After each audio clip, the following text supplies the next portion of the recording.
Okay. All right. Well, hey y'all, welcome to another Sips and Conversations Live.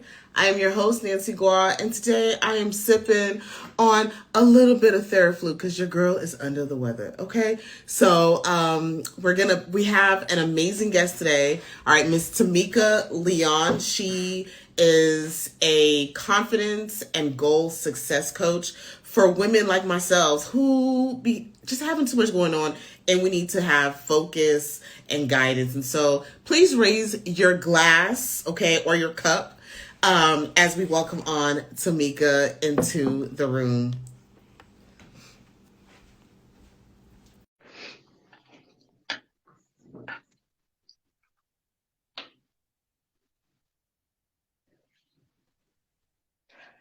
Hey, Tameeka.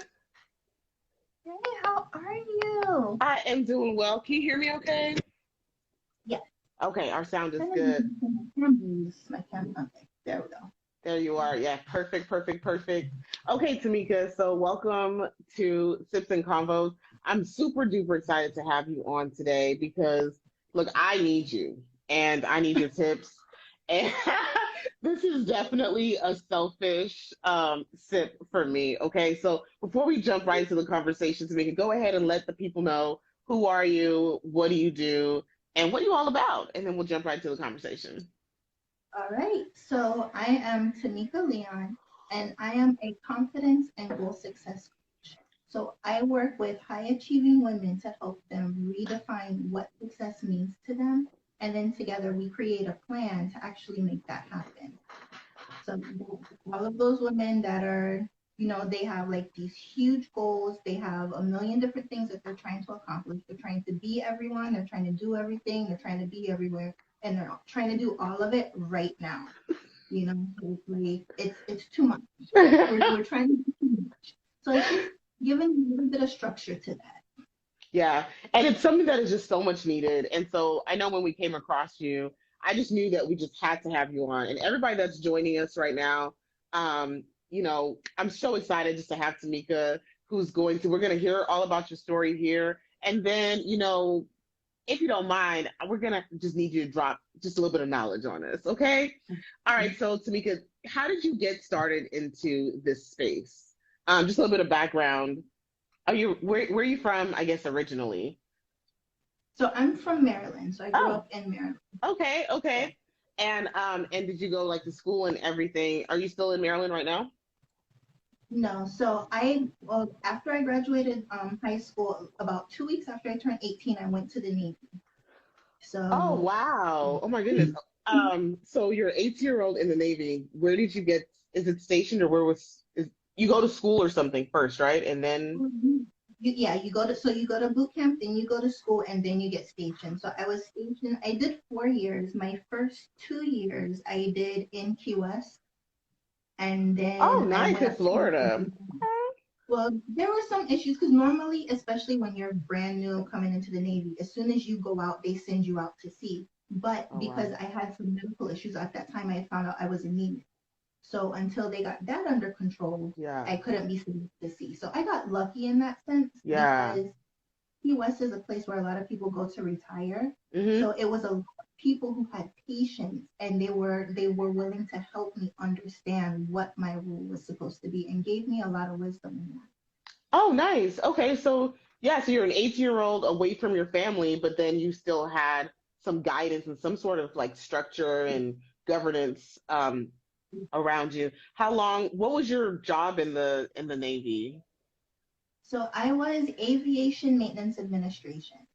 Okay. So anything that they did on the aircraft, I maintained all of the records for that. Oh, neat. Okay. And how long were you in the Navy and maybe in that capacity or just in general?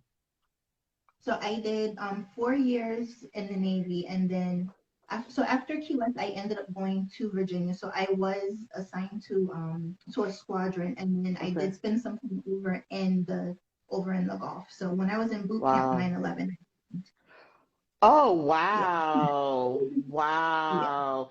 It's so funny enough, my son just had we interviewed. He interviewed me about which is hilarious about 9/11, my experience at 9/11. And Mm. he actually said he had the best interview in his class.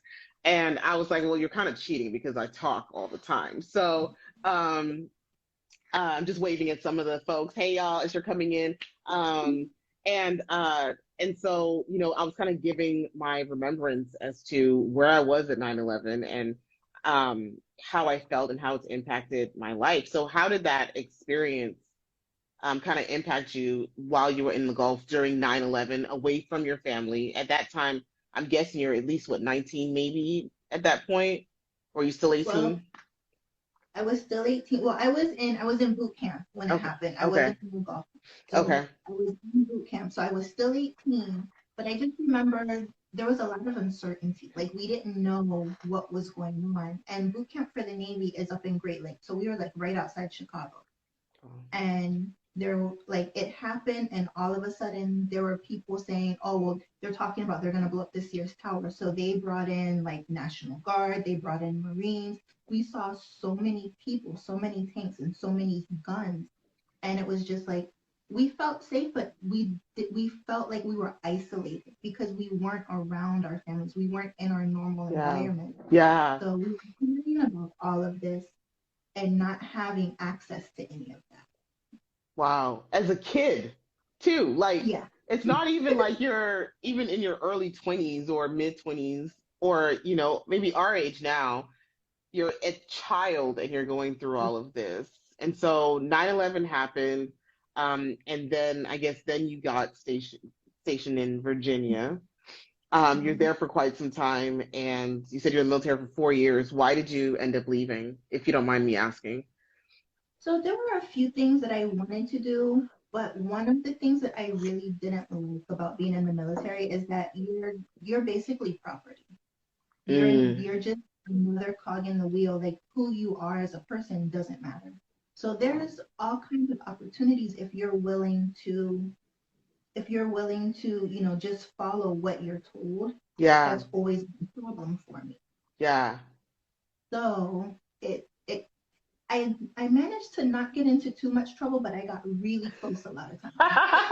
Wait, what's your sign? I have to ask this. But this is very important before we move forward. I'm Leo.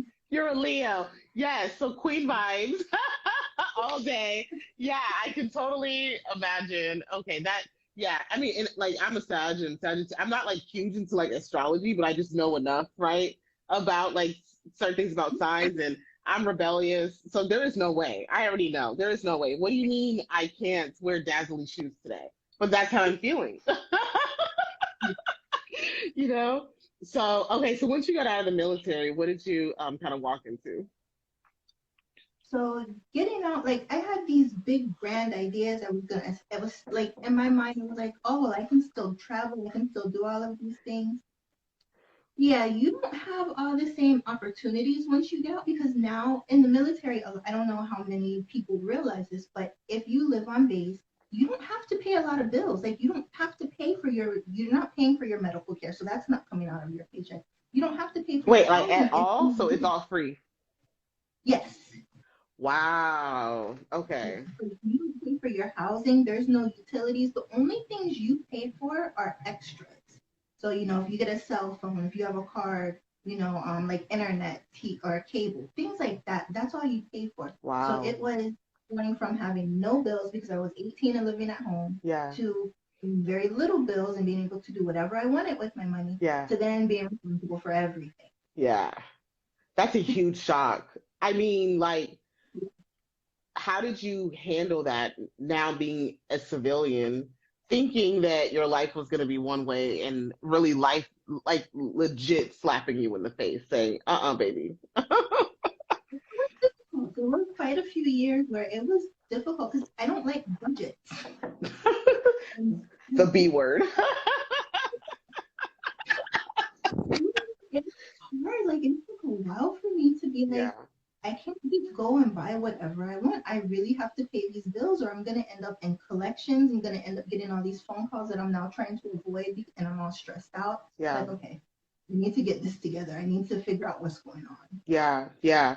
Which, and that's a topic for a whole nother day. I really feel that I think our education system really fails us in Yes. that sense, right? And Hmm. so that's some stuff that we're working on, on with SIP. So y'all stay tuned now.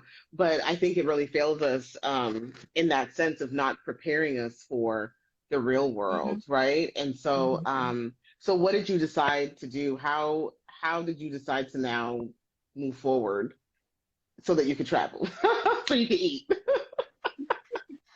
So I got lucky because coming out of the Navy with the experience that I had, so because of the guidance and the mentorship that I got when I was in Key West, I was able to move up the ranks really fast. So I Okay. got out after 4 years as an E5. That doesn't happen for a lot of people. What's an E5?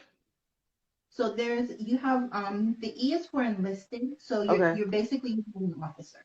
So, but you Oh have wow. different ranks. So I went in as an E1 in the Navy. I know in other branches there's I forget exactly what they're called, but there's like boards. So you have to go to a board, and then once you pass that, so you're basically interviewed to see if you qualify to move up to the next rank. In the Okay. Navy, it's like that.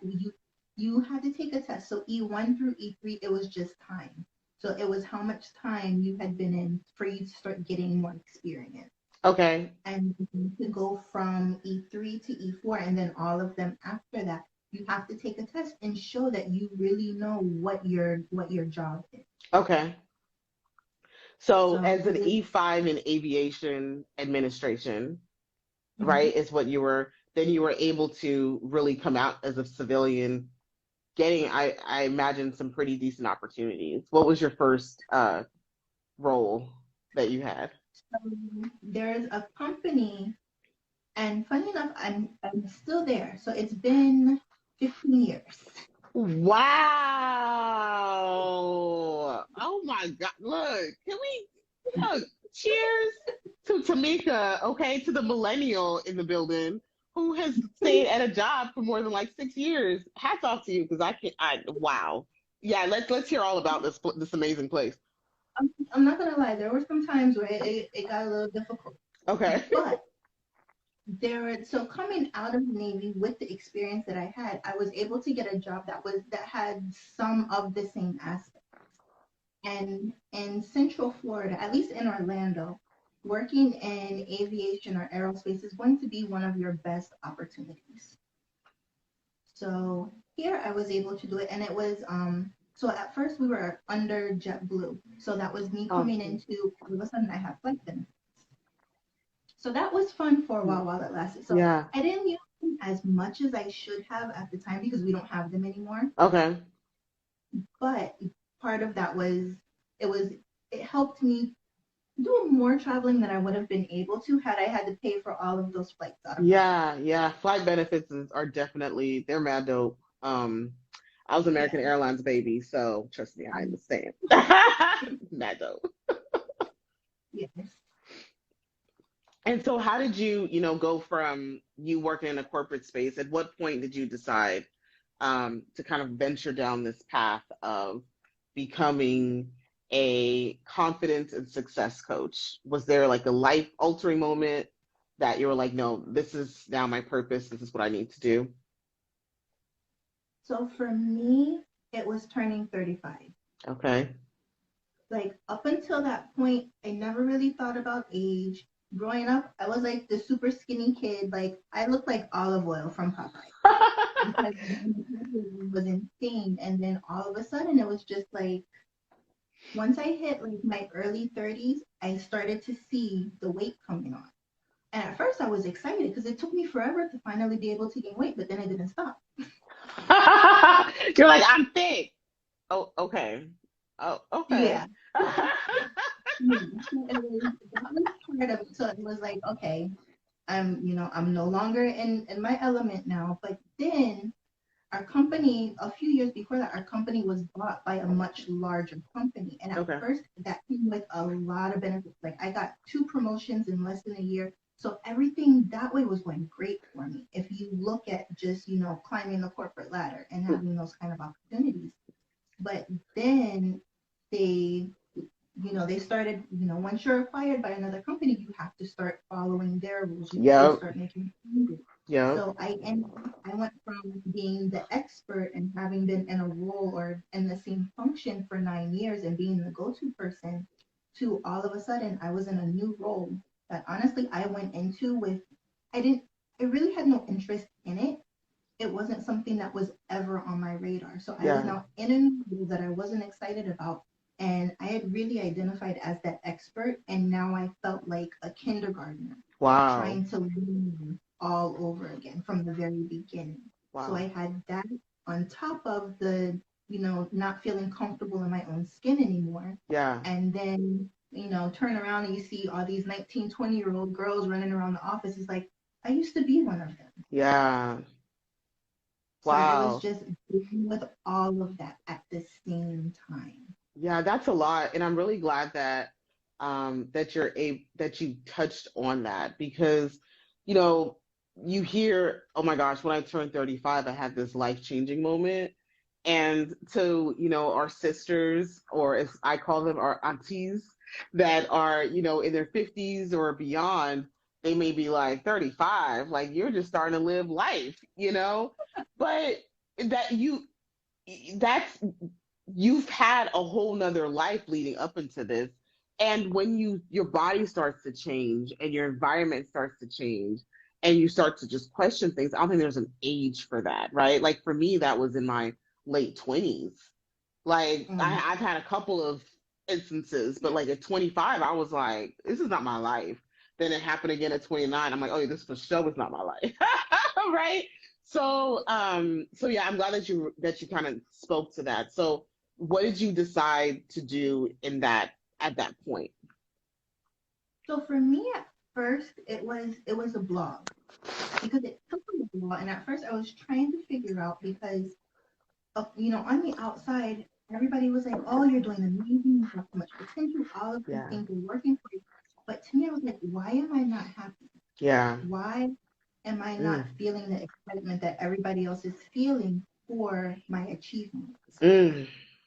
It was dealing with that. And it took me honestly, it took me a few months to get to that point where I started asking myself those questions. Yeah. And it was just, I started journaling then. Before that point, I wasn't into journaling at all. I had tried it, it felt weird, and I was just like, this isn't for So why me. journaling? How did that even come about? Did you just like think of it one day, like let me write my feelings down, or how did you Yeah, it come? was me trying to just get something out, because it was so much that I was feeling. Okay.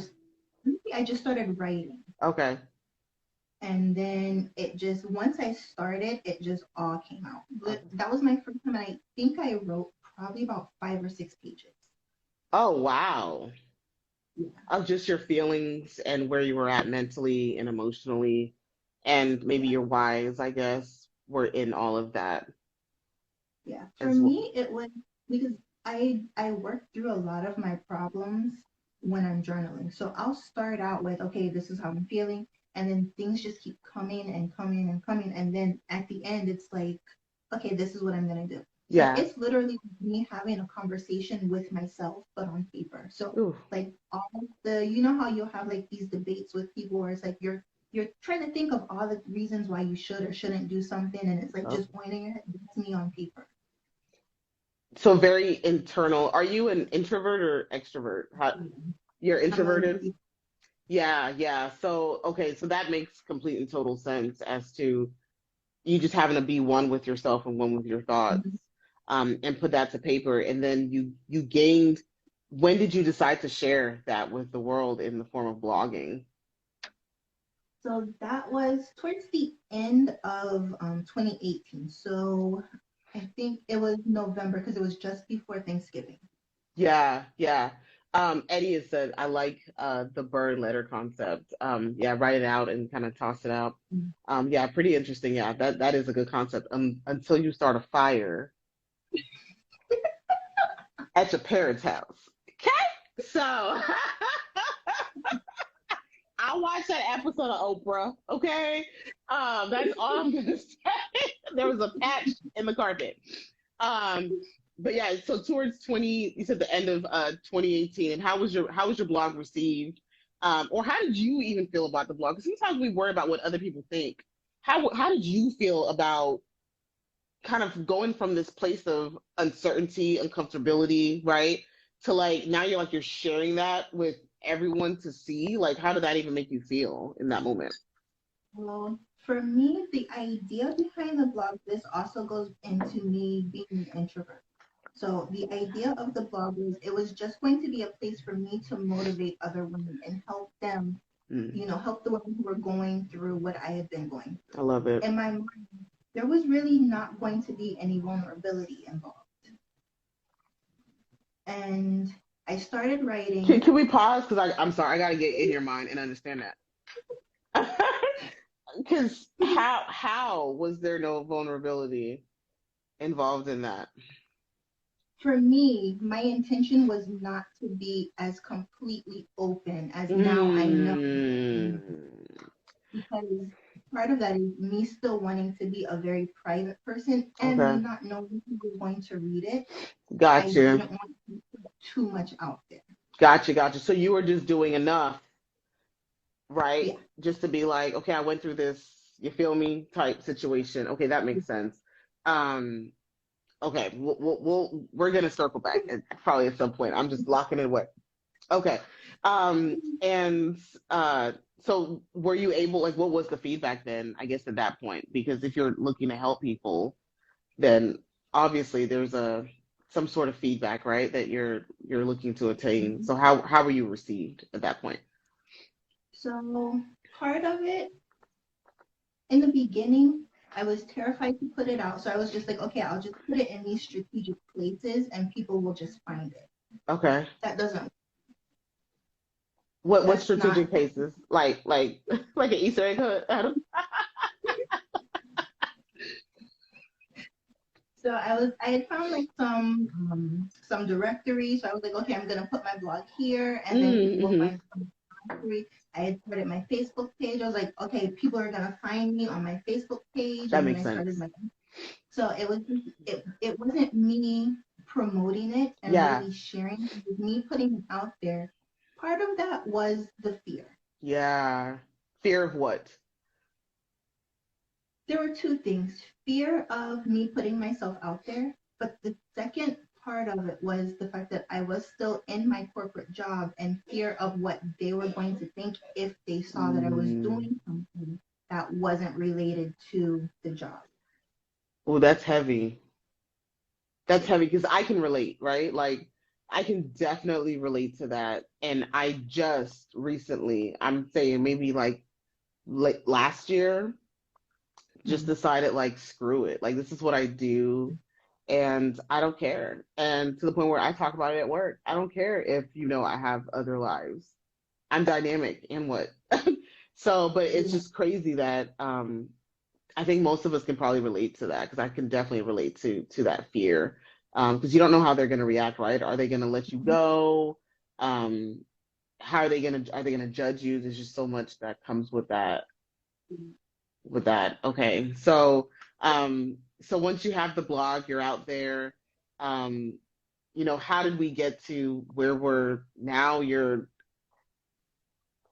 actually a coach. You went from this person that's afraid for people to even know what you're doing to now you're like, I'm a confidence coach. How do you bridge that? Those two different, very different people, right? Yeah. So for me, it was, and the coaching, like in my mind, it was just going to be the blog. When I first started, it was just going to be a blog, and that was going to be a place to help motivate women. Okay. And it was it was like the second half of 2020 is when I started thinking about becoming a coach. Okay. Was that Because at during the the pandemic, 2020? That was, yeah, year before last. Yeah, yeah. So, okay.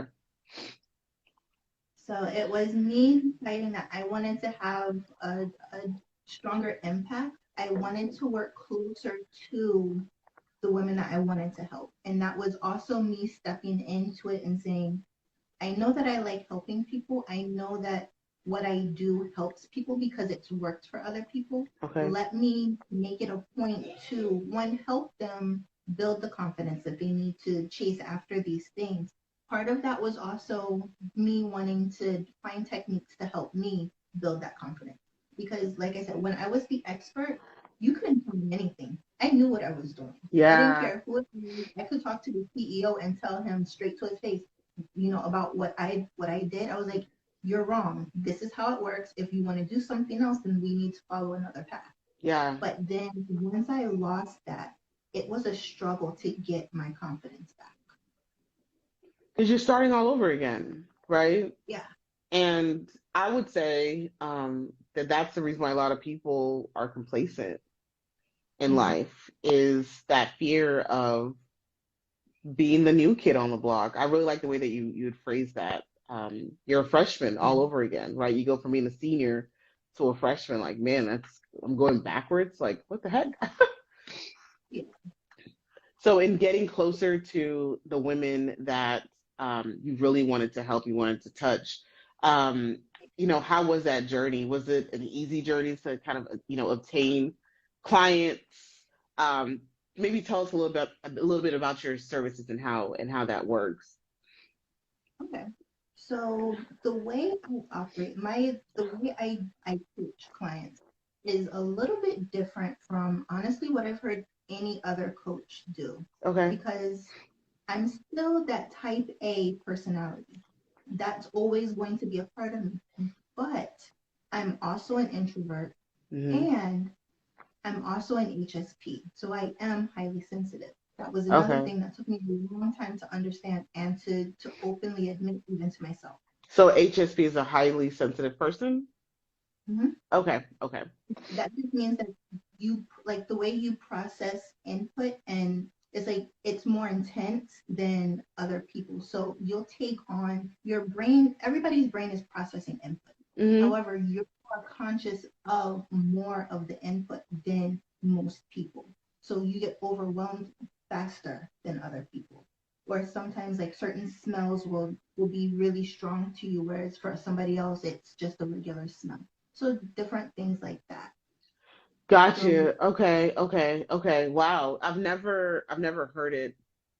I've never heard that quite that way mm, before. So that's something that now I'm gonna actually have to be more aware of as I'm speaking to people. Because sometimes, especially like I would say like in our community, right? It's like, man, you just being sensitive. mhm, But it's like, no, so maybe they can't, you're just processing it um just at a higher frequency, right, than somebody else can. So that's pretty interesting. Okay, I'm sorry, I didn't mean to cut you off there.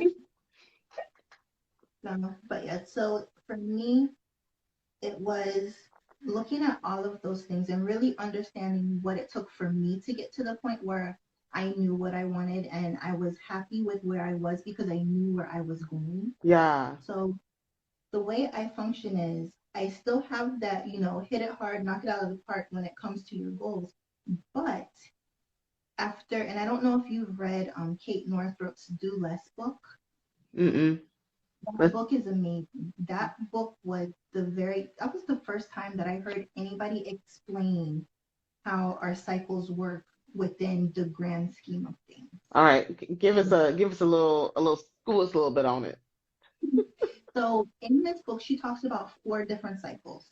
So Okay. you have your feminine cycle, you have the monthly moons or the moon cycles, Okay. you have the seasonal cycles, and then you also have like a productivity cycle. Okay.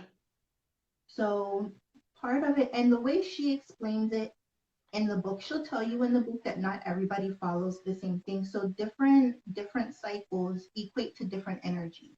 So Okay. like when winter is a time where the earth itself is dormant, that's normally a time where a lot of people are like things are slower, you don't have as much energy to do a lot of things. So that's not a time for you to be as social, Yeah. you know. Yeah. Yeah. So if you just look at it like that, now the way she explained it, honestly, I'm the complete opposite. Because she was saying, summer is the best time for people to be social. That's when people have a lot of energy, they do a lot of things. The energy that she talks about summer, for me, that's my winter. Wow. Yeah. Okay. So and that's part of what I talk about with my clients is understanding how your cycle is unique to you. So I have a tracker where you can track, and it takes a while because you have to go through all of the seasons to understand how that fluctuates for you. So, but you track what your energy level is like throughout throughout your menstrual cycle. You Mm-hmm. track also what it's like throughout the month, throughout the season. And then you can also track what your productivity level is like because there are certain times, like for me, there are certain times of the month where honestly I'm no good when it comes to getting work done. Yeah. But I know that about myself. I know to plan for that because I know when that's going to happen. Wow. You are hitting on something really, really hard. I was listening to a podcast today. Two very successful people, the Social Proof podcast. I love that podcast. I don't ever miss an episode. And they were both, they both had the most financially successful year of their life last year. And they're both in a funk right now. Now, you know, um, David Shands was mentioning that his mom had passed away back, I think it was November. And Oh wow. so he's just been in a rut, just kind of feeling kind of funky since then. But Donnie, she's like, everything's great. She's in a great relationship. Her business is the most prosperous it's ever been. She's like, why am I feeling this way? And one thing that her partner had said was that she does work in cycles. And so as you're Mhm. saying this, it's just kind of really hitting on me because you're not the only, I mean, for me to just literally listen to that today, right? So there's got to be really something to all Yeah. of this. And so that's really interesting. And I know myself, like, like there's times where this week I have not been productive, like in my professional work. I just have not. I can't get into that space for whatever reason. I'm just like, but then there's times where I'm just like, I can just knock everything out, right? And so now I kind of want to journal that because I think that's kind of dope. Like, I wonder what that would show me. Yeah. Knowing that it, like for me, because I know, okay, I have these things that happen during this certain, like a certain week of the month, or like, okay, at the end of every month, I have these things to do. And Yeah, I know I'm not going to have the energy to prepare for that. I know to prepare for that early enough or do yeah, enough ahead of time when I do have the energy so that it's not as taxing on my energy when it's time to do it. And I yeah, also know if, because I've been doing like trying to talk a bit more about what I'm doing and I've been doing like more podcast interviews and things like that. If I have a podcast interview scheduled for a time when it's more low energy for me, I hmm, know that that day I need to do the least amount possible so that I can conserve my energy right, and bring myself to that particular activity. yeah, man. Okay, so that really plays hard in the goal setting, right? Like to be successful, like you're setting yourself up for success when you know what your patterns are, you know, because you're tracking it all. How do you feel like that plays into the confidence piece of it? A big part of it, and I don't know how many people relate to this, Yeah, at least for me, there was a point where because I was trying to learn so much, but at that time I hadn't yet understood about the cycles. There were, weeks where I would pick up things like nothing. Like it was just like, okay, I learned this, I learned this, I learned this, I can implement it, let's go. And then I'd have a week where it's just like nothing is sticking, I can't focus, and that would immediately, it's like I would completely forget about the fact that one, I was learning something completely new, yeah, completely not foreign to what I had been doing, but it wasn't something I had done before. And it would just drive that, the comparison. It would drive the imposter syndrome. Like for me, it was always thinking, why am I here? Why am I doing this? I obviously don't know what I'm doing. wow, And it was just a few days of me, dealing with brain fog. But it yeah, wasn't during the time that I should have been trying to do those things. yeah, That's where the confidence comes in. If you know, okay, during this time, this is not going to be my best activity, then you can give yourself that grace when it comes to that time. You know to focus on something else when that's possible. yeah. and then it makes you feel more confident because you're actually Yeah. getting your stuff done. Yeah. I see it now. Okay. Um, that's just sorry. I'm just a little like partially I'm on a lot of medicine. So my brain is processing a little bit slower, but I'm just like I'm a little bit stuck right now because I've never actually thought about confidence in that way. If you like you literally have a whole system. Like you have systemized confidence. And I've never heard anybody do that before. Mm. That's mind blowing. Because I think a lot of times it's like, how you get confidence, right? People ask that question all the time. How do you obtain confidence? And it's, well, you fake it till you make it. Well, what does that mean? Right? Being confident is no. Faking it doesn't work. Hmm? Faking it doesn't work because you know you're faking it. Right, right, right. And so that's not a good answer. And I know I've given that answer before. Like, I don't know. I guess you fake it till you make it. Like, I don't know. I don't know what makes me confident. I don't know. But you're right. It's once you've done the thing and you know you can do the thing, that's what makes you confident. And so if you can make sure that you're performing at your highest level, at a high level during your peak times, Mhm. right? Then you're gonna do great and you're automatically gonna build that confidence. Like you have systemized confidence. You're like, yeah, I Never thought of know. it. Yeah. That's mad dope. Okay, so for somebody like me, because you did mention, high performing women, who have a lot going on Yeah. and want to do a whole lot of different things. I have Nita's Cuisine, I have Sips, and Sips is like turning into like a snowball of things right Mhm. now. There's a lot kind of going on behind the scenes, and I can't wait to share with everybody. But I sometimes I do get to where it's like I want to do this, I want to do this, I want to do all these things. I also work a full-time job where I have purpose there, right? And I'm like, golly, and I have a child, and I'm someone's mother, and all the other things, and so it's just like sometimes I do feel like I am being stretched into so many different Mhm. directions, but like I can't stop, right? Because it's like, no, I'm called to do all these things. Like, Mhm. how do I make sure I attain my goals? The first thing I'm gonna tell you, most people don't expect this to be the first thing that I would say to do. Okay. The very first thing that you should do in this situation is take a day off.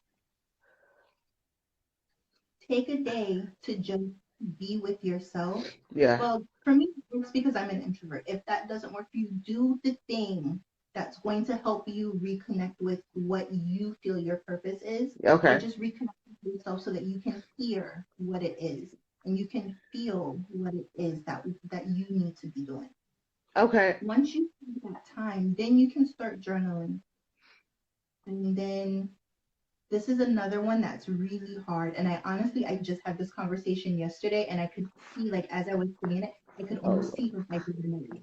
Lord. I need a fan. So, but here's the thing, when you have all of these ideas, you have way too much going on. Yeah. So, I have what I call the 5 pillars of success. One of the first things that I tell people to focus on when it comes to being successful is self care. Yeah. So Yeah. you being overwhelmed, you running around in circles, you having 10 million different things doesn't leave enough time for you to take care of yourself. True. Very true. So you're going to look at all of the things that you have going on. You're going to write everything down. I like mind maps. If you just want to do a brain dump, just write it all on a piece of paper. Just get everything out of your head, What's a write it all mind down. map? Trying to think. It was, and I can't remember what we used to call them. I remember in like first or second grade, like when you're brainstorming. I think it's like a is it a spider? But it's the one where you have like the circle in the middle, and then you have like all the different branches and different. Yeah, yeah, yeah, yeah, yeah, yeah, yeah. I know what you're talking about. Okay, okay, So I love doing those okay, to, get everything out and then pull out the things that are the most important. Like, what is the bare minimum that you need to do so that you can still get your current things done? okay. Just the bare minimum, not the fluff, because we also deal with a lot of perfectionism. Yeah, So the things that's going to make it look perfect, yeah. because when you're high achieving, when you're ambitious, when you're a perfectionist, your good enough is better than everybody else's best. And that's something that you have to really feel that. It's hard. I'm not Look, gonna lie, I'm because sitting here like, no. In my head, all of you just sit in my face. I'm like, mm-mm. it's My good enough hard. is trash. Okay, no, we've got to be per. No, I'm just kidding. But no, clearly I have a problem. But yes, no, you're completely right. You're completely But right. that's the thing. It's only the perfectionists that think like that, because you have somebody who's doing what is very basic, thinking that they're on top of the world. Yeah. So when you feel like you're good enough, because when you've done something good enough, chances are you've already provided more than what was expected of Yeah, yeah, you. Rama, you just wowed her because she's a lot like me too. Okay, she got 8 million things going on, and she said your good enough is better than everyone else's best. Wow, like for real, like just So yeah, yeah, that's a good one. it it's a hard one like for me, like I said, it was really hard to accept that. And there are still times where in my head I'm like, no, this is my vision. I need it to look like that. And then it's like, Yeah, does it really need to look like that? Is anybody really going to notice if this color is just slightly different, or if these words don't have the exact font that you want them to have? It's like certain yeah, things you can wait. yeah, yeah. That's it's something that I know I definitely struggle with, and um, I have learned and started to learn to just kind of be like, okay, it doesn't have to be perfect in order to reveal. I Mm-hmm. have gotten a lot better with that. Um, but you still want it to be representative of who you are, right? And so that's just a continuous struggle. Like, so I mean, would you say like because I hear you and I get it, but in my mind, right, the contradiction is like, yeah, but doesn't that separate the goods from the greats? No, because the greats don't do it. The greats outsource. The greats aren't doing all of it on their own. Facts, facts. I have started to outsource. And outsourcing does cost, right? There's an Yes. expense, there's a cost to it. And so I fully agree with that. Yeah. The greats don't you're oh wow. That's a whole bar. It really is a whole bar because until you can outsource, it's not okay to chase perfectionism, right? Exactly. It's so that makes a lot of sense. And what I really like is that you're not saying because a lot of people will tell me like, "Hey, quiet that part down. Just focus on one thing." You Right? can.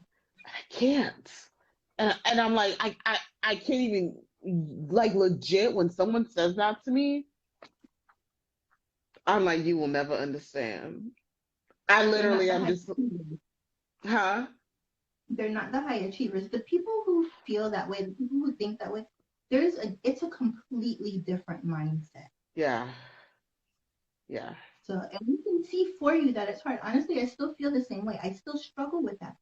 But the thing to remember is you're not completely taking it off the plate. You're removing it for now so that you can focus on what you need to get done, so that you get to the point that you can outsource. And when you have somebody else that can either do that thing, or you can give them other tasks so that you have time to do that thing, then you can yeah, bring it back. It's not that you're never going to do it. You're just not going to do that right now. And you don't know, something could happen where maybe you want to change your mind of how you want to approach that thing. So you're also giving yourself time to perfect how you want to bring that out to the world. when you finally have the time to put that together and bring it to the world. Ooh, I like that. That's a little spin on it, right? Instead of looking at it from a, okay, I want to do it right now, but I just can't. It's more like, no, this is too precious for me to just release it any old kind of way. So let me make sure I have the ability to have the help.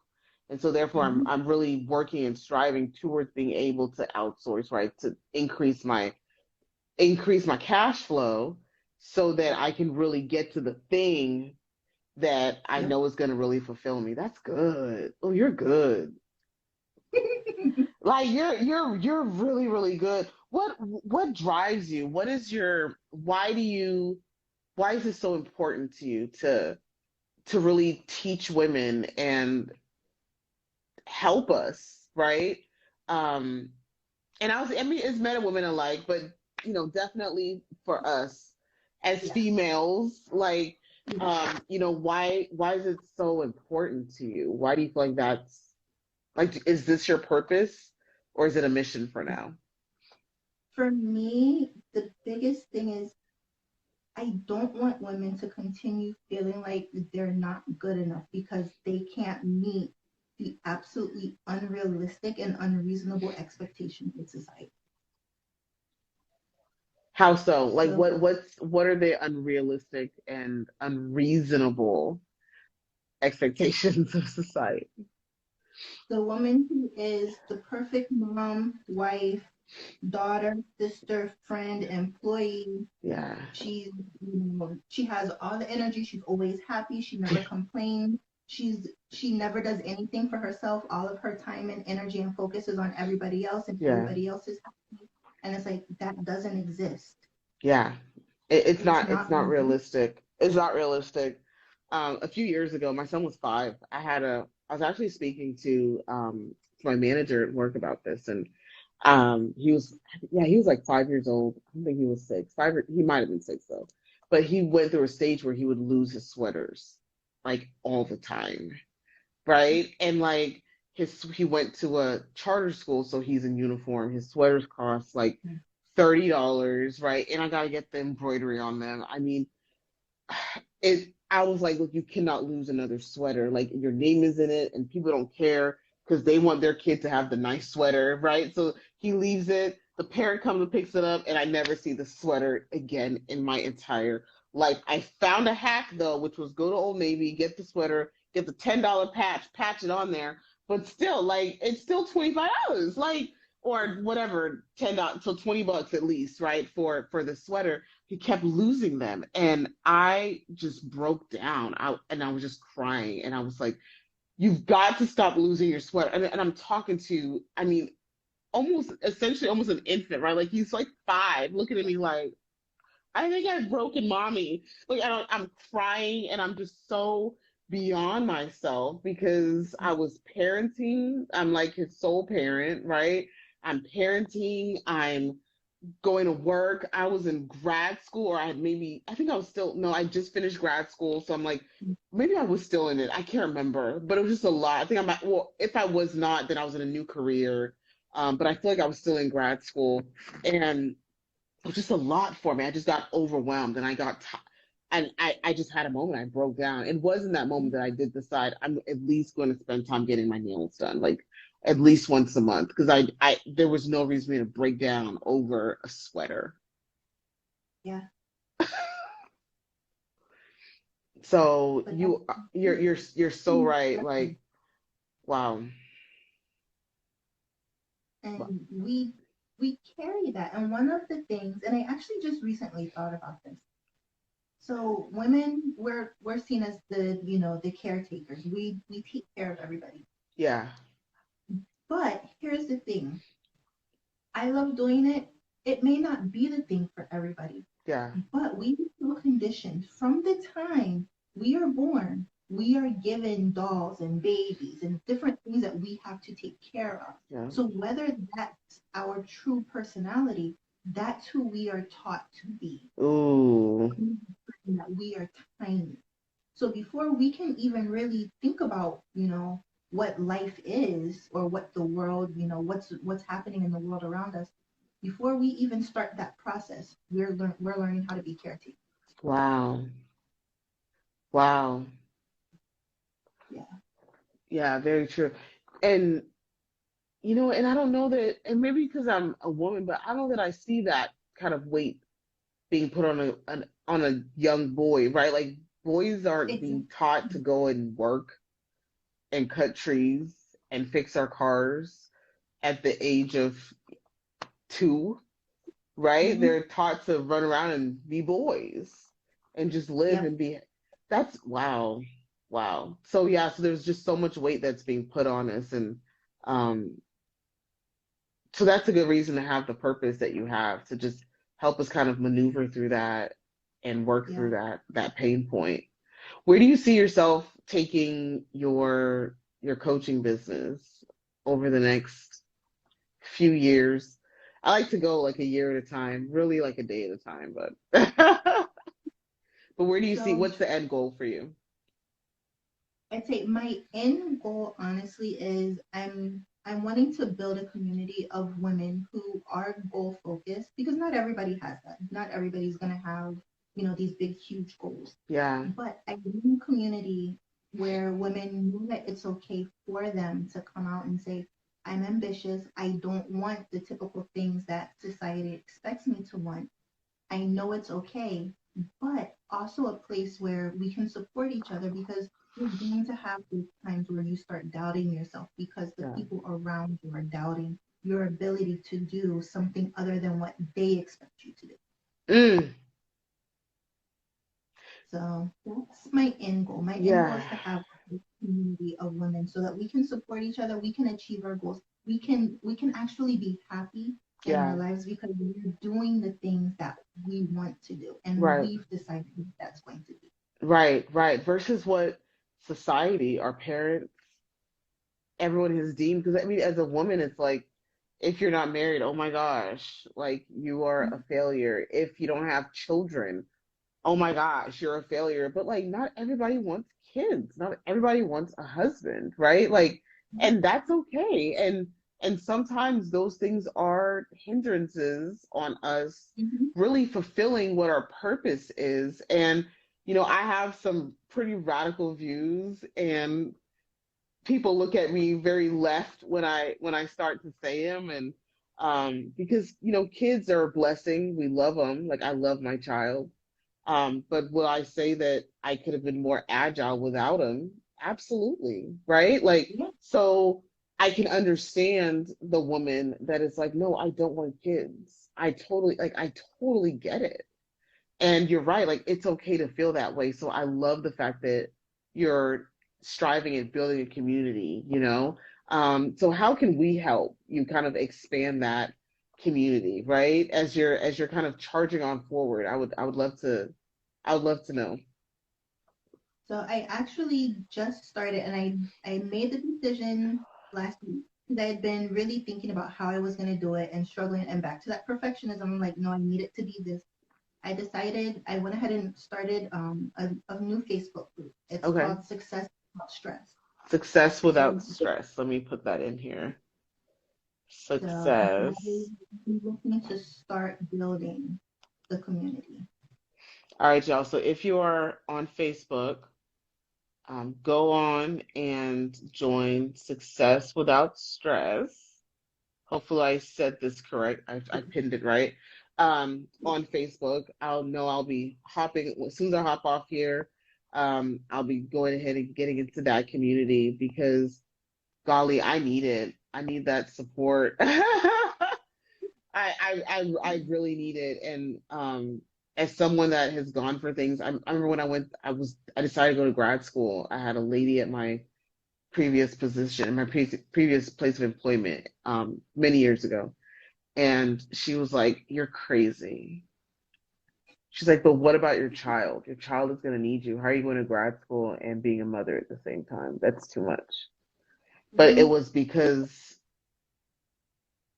it was an indictment, right? Like for her, like I couldn't do it, so there's no way, right? And Yeah. so I love the community. I'm definitely going to join that community. And I look forward to everything that you are building and that you're growing. You have helped me really expand my mind this evening. And um, I'm kind of wowed. Like it's only happened to me a couple times where I'm just kind of like, well, that's a completely new concept. And you have really been one of them. You've systemized confidence.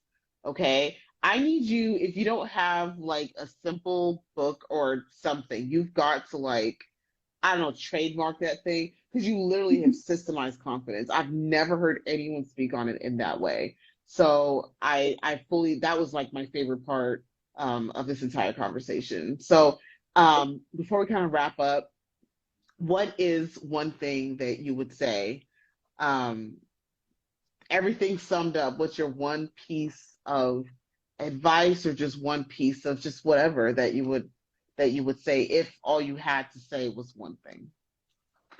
The one thing that I tell everybody, the one thing that I put everywhere, and I even have it on my business card, you deserve the same time, energy, and attention that you give to everybody else. Mm.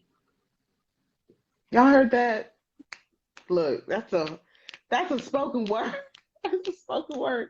You deserve the same time, energy, and attention that you Mm-hmm. give to everybody else. Like it is your birthright. You are worthy. Like I love that. And that's what I'm gonna name this here. This you deserve the same time, energy, and attention. That'll be the title of this session. And I just thank you so much for just sharing your time with me this evening. I know it's late, so I'm just so appreciative of you hopping on, and I'm glad that I met a new, a new I don't want to say Instagram friend, but what is this called? Virtual friend and virtual coach from afar. And I look forward to continue to watch you grow. And so next week, y'all, come on back. Sips, we're back as per usual, Thursday evenings, 8 o'clock. Please pray for your girl because I don't have time for this nonsense. Okay. I just don't have time. I need to rest. I have taken Saturdays. I've started using Saturdays as like my one day that I'm just off as much as I can be off. So I'm just trying to rest. But yeah, so next week we're going to have, um, we're going to be visited from the motherland, okay, with a special guest. So, well, I mean, she's not in the motherland; she's in America. But we've got someone, a great guest coming on next week. Great entrepreneur, right here. So, see you all back next Thursday, 8 p.m. Eastern Standard Time for Sips and Conversations. And until next time, look, I'm going to cheers y'all with my Theraflu, okay? And y'all have a lovely evening. All right. Bye.